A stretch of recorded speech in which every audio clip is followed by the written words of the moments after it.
This video is to introduce you to the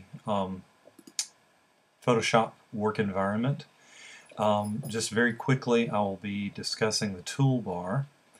We have a marquee tool in the upper left, which, as you notice, can be rectangular, elliptical, single row, or single column. Now, the single row and column is based on the pixel width. I'll talk more about that, but normally photographs are at 72 pixels per inch or dots per inch, so therefore one point basically would be a single row or column, because there are 72 points in an inch, so therefore a regular photo at the normal resolution would have a 1 point width line using these icons. Also, there is the move tool, which works a lot like the selection tool. However, you'll notice that most of the elements you work with in Photoshop don't have bounding boxes. If you copy something from InDesign or Illustrator and then paste it or open it again in Photoshop, you will have a bounding box there. But in general, you don't have bounding boxes per se. You generally move things that are on their own layers. And what is held true before holds true now. Any of these tools that have a little triangle in the lower right, a little dog ear, that means there are more tools below. So let's just open a new document. And again, the pixels per inch, I'll just make this 72.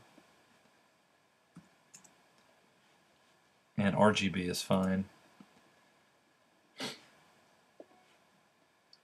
And now if we create a marquee with the rectangular tool, we can then fill it with anything. I'll just use the paint bucket. Notice that it shows the foreground color. You will see the difference here also in the lower part of your toolbar. Instead of a fill and stroke, you have a foreground and a background color.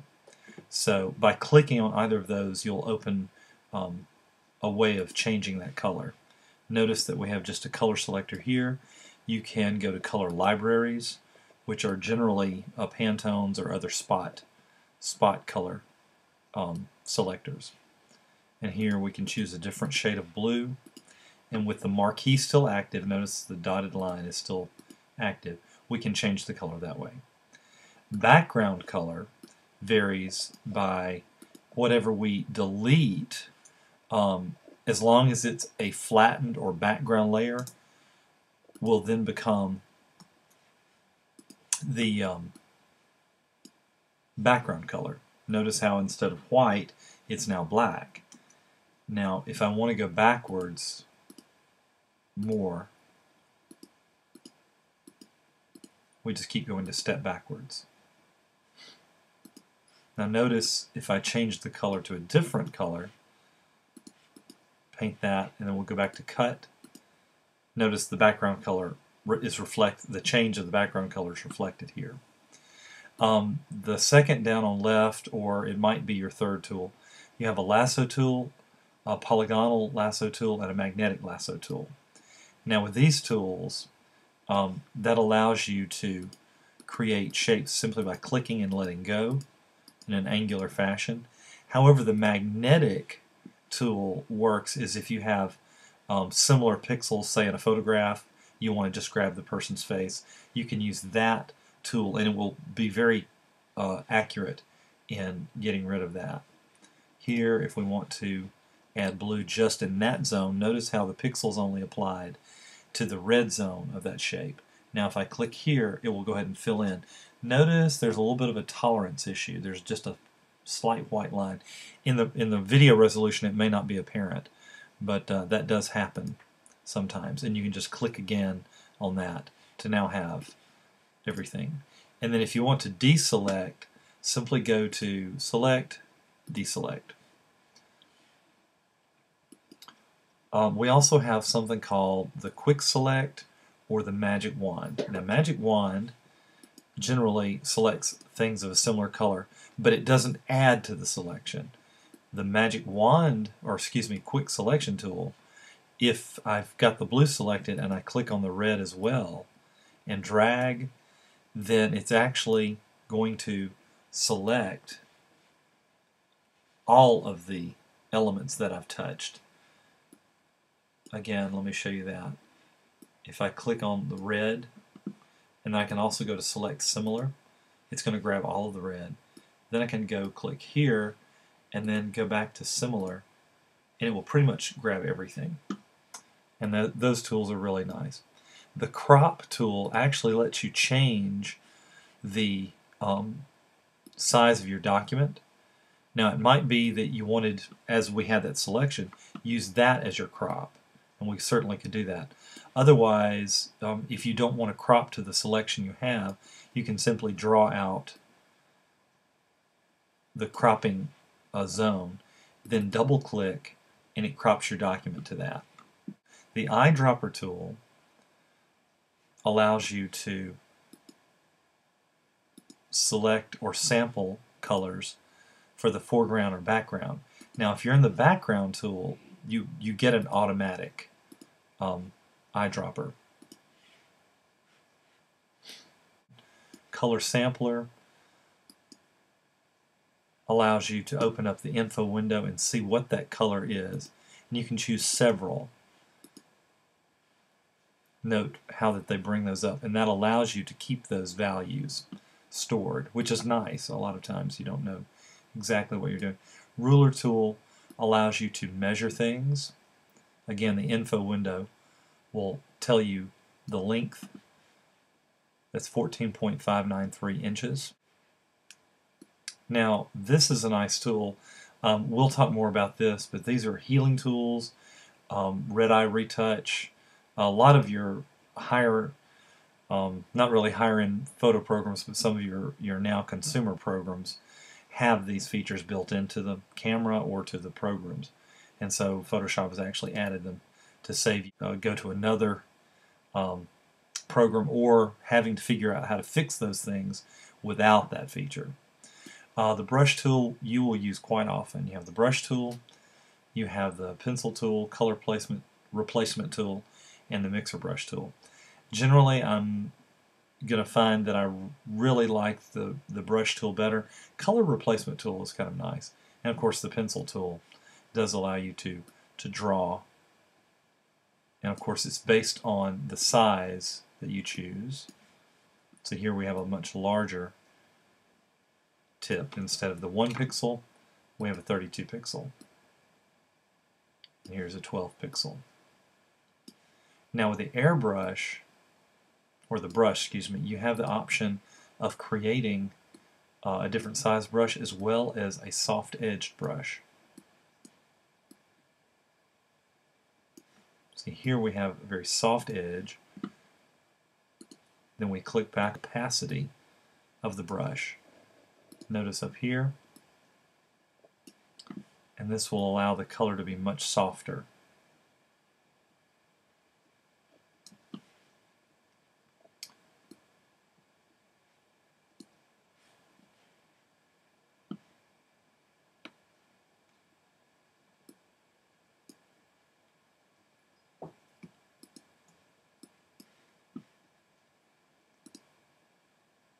Then we have the rubber stamp tool. Now this one is really nice. This copies an area of your picture or photograph by holding down the Option key and clicking on an area. Then you can click in another area and copy the zone. So let's see. Let's say we want to get that little squiggle there. Option key down and target, and notice how it is actually replicating everything, and I'm just holding down the mouse button and it's replicating that. Now this will come in useful when we do some photo retouching where there's some damage to a photograph. Now also you can align it or not align it, and I'll talk more about that again in a tutorial that will deal with that. We have a pattern stamp tool. That's if you want to create a pattern and then replicate it. History brush and art history brush we won't deal with so much in here, but it will allow you to do some other things that again we won't really address. The eraser tool obviously allows you to delete things. Again, you have an opacity and a flow, and you have the hardness and softness, so you can actually delete these things. Now the numbers, those numbers don't disappear because they're just a counting feature that we used. So here we can erase everything, and as long as you hold the mouse button down, you can always go backwards. Just go to undo brush, and then you can step backwards some more until you restore the whole image. Obviously you can erase the background if you have background in the area that you've used, but we currently don't. See, notice it's erasing the white only because that's the current background color, and that's based on what you've chosen. Magic Erase tool allows you to select a certain color zone, and as you're erasing, it remembers that zone value. Of course, we have a gradient tool, we have the paint bucket, and the 3D materials drop tool. The gradient, notice that we have currently foreground to background, and if you do that, the entire screen goes to that gradient. And you can change the type of gradient to radial. You can do bicolor, goes between the two colors.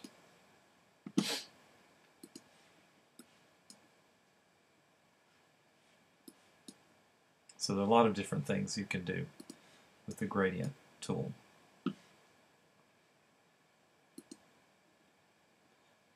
I have the blur tool if you wanted to blur a particular object, sharpen and smudge. And then we will use the dodge, burn, and sponge tool. Now that gets into where you need to lighten or darken parts of your photograph or image. The pen tool works exactly like the pen tool did in InDesign and Illustrator, so I really won't go into that one. And the type tool, you have several different forms of the type tool.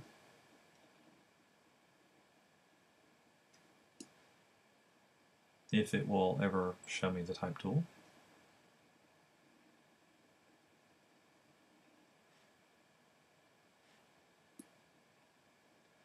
Have vertical, horizontal mask, vertical mask. This allows you to do either your type running this way or have the letters stacked and then doing a mask version of those two. This selection tool, direct select and path select, allows you to manipulate a path you've drawn, much like you did in Illustrator. And then here we just have a polygon draw tool.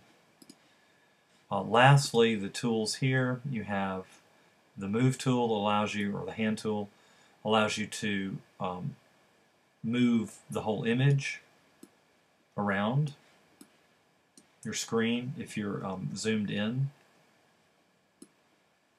It allows you to move your view, or you can rotate the view.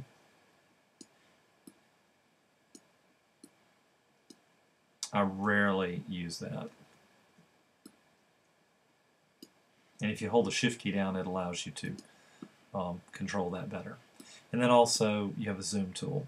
If you want to zoom out, you hold down the Option key, and that gives you a negative zoom. Again, it's just as easy to use Command 0 to fit to window or Command plus or minus. You do have a masking tool, a quick mask, and you have a view, change the screen mode.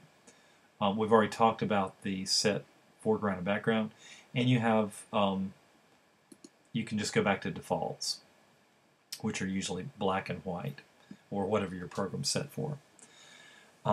Anyway, this is a very quick intro to the tools, and what I would suggest is just open a blank document and play around with maybe dropping some colors in and just seeing what the tools will do, because there's not an assignment per se this week. Don't forget also to look at your other Illustrator tutorials that I've given you. And this concludes the demo. Thanks.